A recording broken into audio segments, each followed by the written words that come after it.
Welcome back to another episode of everything you probably didn't know about, The Goonies 1985, hands down one of my most beloved childhood movies from the 80s and for millions of fans alike. Now sit back as I give you the most interesting behind-the-scenes trivia for this Spielberg classic. One-Eyed Willie's ship, the Inferno, was 105 feet long and took 2.5 months to construct. It was modeled after Errol Flynn's ship in The Seahawk 1940. The sails required more than 7,000 square feet of material. The largest measured 30 feet by 60 feet. According to Sean Astin, he was allowed to keep the treasure map used in the film. Several years later, his mother, Patty Duke, discovered it, thought it was just a crinkled piece of paper, and threw it in the trash. When the rocks are falling from the cave ceiling, Ke-Huy Quan screams, "Holy shit!" He said he spelled the expletive because his mother made him promise not to use any bad language in the movie. When the Fratelli brothers argued, Anne Ramsey really slapped Robert Davi. She was told to hit him as hard as she could. The pirate ship was entirely real. All the shots were filmed in the ship. After the film, it was offered to anyone who would take it. No one wanted it, so the ship was scrapped. Production designer J. Michael Rivas said before shooting the first scenes with the prop map, he thought that it looked good, but not old enough. So in his hotel room, he aged it with coffee and, when he couldn't find paint, his own blood. The cast was not allowed to see the pirate ship before the scene was shot, as director Richard Donner wanted to catch their genuine reactions at the size and scope of it. When they did see it, Josh Brolin was so surprised that he exclaimed, "Holy shit!" and the scene had to be reshot. Robert Davi, who is a trained opera singer, came up with the idea where he sings to Sloth from Giacomo Puccini's opera Madame Butterfly. Jeff Cohen thought of his mother dying to generate tears during his confession scene with the Fratellis. The bats were made of crumpled black pieces of crepe paper that were shot out of air cannons. John Matuzak's makeup took 5 hours to complete. One of the eyes, which was out of place on the face, was mechanically operated off-screen by remote control. Someone would count down, and Matuzak would blink his other eye in synchronization. The real-life banter between Joe Pantoliano and Robert Davi during their joint audition won them the roles for the movie. Jeff Cohen got the chickenpox just after he had gotten the role of Chunk. He showed up to the set anyway, afraid that they would have replaced him otherwise. The confession of Chunk puking off the theater balcony is based off a real-life prank pulled by executive producer Steven Spielberg while growing up in Phoenix, Arizona. Richard Donner started giggling when they filmed the scene which Chunk starts crying when the ice cream gets taken off of him by Jake, and it was kept in the film.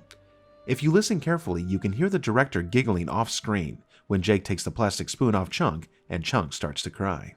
In the final sequence, when the police and reporters are asking the kids what they went through in their journey, one of the kids described them fighting a giant octopus. In the final cut of the film, the line was left in there, but the scene of them fighting the octopus was cut from the final film. The late Corey Haim auditioned for the role of Mouth, but the role was given to Corey Feldman instead. At the time, the two Coreys hadn't met, but they were later cast together in The Lost Boys 1987 and became best friends, starring in 6 more movies together. In License to Drive 1988, Feldman auditioned for the lead role of Les Anderson, but lost it to Haim. In the storybook of the film, One-Eyed Willie's backstory is told by Francis Fratelli when the Fratellis take the doubloon from Chunk. One-Eyed Willie, whose real name is William B. Portobello, was a court jester before becoming an ingenious pirate. When he was banished from the 5 Spanish courts for his practical jokes and formed a band of pirates who marauded hundreds of the king's ships and accumulated a treasure worth millions. The screenplay was written by Chris Columbus, who also wrote Gremlins 1984. There is an Easter egg to Gremlins 1984 when Chunk calls the police. The officer talks about the prank about creatures that multiply when you throw water on them. More than 900,000 gallons of water was used in the movie. In the original screenplay, there was a scene that was filmed but removed from the final film in which the Goonies banging on the water pipes accidentally causes zoo animals to escape and 2 gorillas steal Troy Perkins' car and drive off in it. Lupe Ontiveros, who played the non-English speaking Rosalita, was in fact US born and spoke perfectly good English. She actually helped the script team with the English to Spanish translation of the hilarious lines said to her by Mouth, Corey Feldman, and even helped him phonetically learn the lines during rehearsals. When the boys are sitting in the living room watching MTV, they weren't actually watching the Cyndi Lauper video Good Enough. It was developed 6 months after filming had wrapped up.